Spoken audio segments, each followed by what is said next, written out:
Hello, नमस्कार।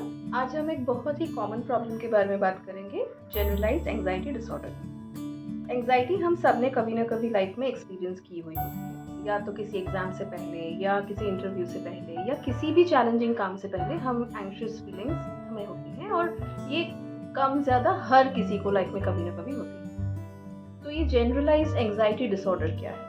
Generalised इस term से ही हम समझ सकते हैं कि जिन लोगों को जैसे एंजाइटी हर छोटी से छोटी चीज़ को लेकर होती है और कंटिन्यूअस फॉर्म में होती है। मतलब एक एंजाइटी खत्म हुई, इस चीज़ को लेकर चिंता हुई, ये खत्म हुआ तो फिर दूसरे को लेकर चिंता, आज इसको लेकर बहुत ज़्यादा एक्सेसिव एक्सट्रीम थॉट्स आने लगे, पता नहीं कैसे होगा, कोई मुझसे नाराज़ हो जाएगा, कुछ गलती हो जाएगी मुझसे, और ये ख़त्म नहीं होता। एक के बाद एक टॉपिक, एक के बाद एक सिचुएशन मन में वो चिंता क्रिएट करती रहती है। जनरलाइज्ड एंजाइटी के दो तरह के सिम्टम्स होते हैं। एक होते हैं मेंटल सिम्टम्स और एक होते हैं फिजिकल सिम्टम्स। मेंटल सिम्टम्स जैसे मैंने कहा, एक्सेसिव वरीज होते हैं, बहुत ज़्यादा चिंता होती है, छोटी सिचुएशन रहेगी पर चिंता होती ही रहेगी, चेन वाइज होती रहती है, ये नेवर एंडिंग वो चलता रहता है। जैसे घर में कोई आने वाला होगा तो एंजाइटी होगी, पता नहीं वो क्या सोचेंगे हमारे बारे में, कहीं मुझसे कुछ गलत ना हो जाए, कहीं वो नाराज़ ना हो जाए। जैसे अगर वो चले गए, गेस्ट चले गए, तो फिर चिंता होती है, पता नहीं उन्होंने क्या सोचा, कहीं उनको ये अच्छा लगा या नहीं, या मुझसे कुछ गलती हुई कि नहीं, पता नहीं मुझे ये ऐसा नहीं बोलना चाहिए था, और ये चलता रहता है। दूसरा होता है अननेसेसरी थॉट्स। लाइक आपको कभी कभी समझ में भी आ रहा होता है कि ये मैं इलॉजिकल सोच रही हूँ, इतना नहीं सोचना है, मैं नहीं चाहती सोचना, पर वो थॉट्स रुकते नहीं है, चिंता होती रहती है, घूम फिर के वही चिंता दिमाग को सताती रहती है।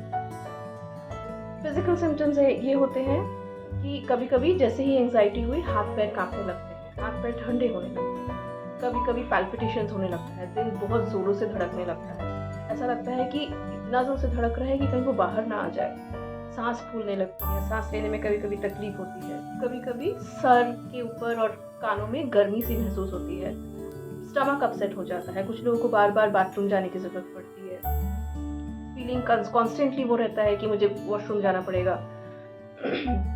मसल्स टेंस हो जाते हैं, फेस के मसल्स, जॉ मसल्स ये टेंस रहते हैं, कभी कभी बॉडी में कभी कभी एक्स होने लगते हैं, पेन्स भी। एंजाइटी के कॉजेज क्या है?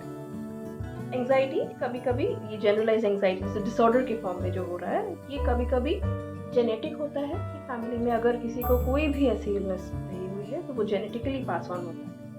दूसरा कारण होता है एनवायरनमेंट, कि जिस एनवायरनमेंट में, जिस माहौल में कोई बड़ा होता है, जो माहौल वो अपने घर में देख रहा होता है, जैसे कि घर के बड़े जो होते हैं वो अगर कॉन्स्टेंटली किसी चीज़ को लेकर वरी करते हुए उन्होंने देखा है, छोटी छोटी बात को लेकर चिंता करते हुए देखा है, तो वो एक वहाँ से सीख जाते हैं। थर्ड होता है न्यूरोकेमिकल चेंजेस।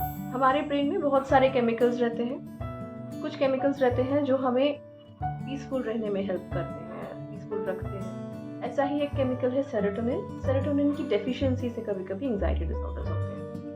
चलिए जानते हैं इसके ट्रीटमेंट ऑप्शंस क्या है।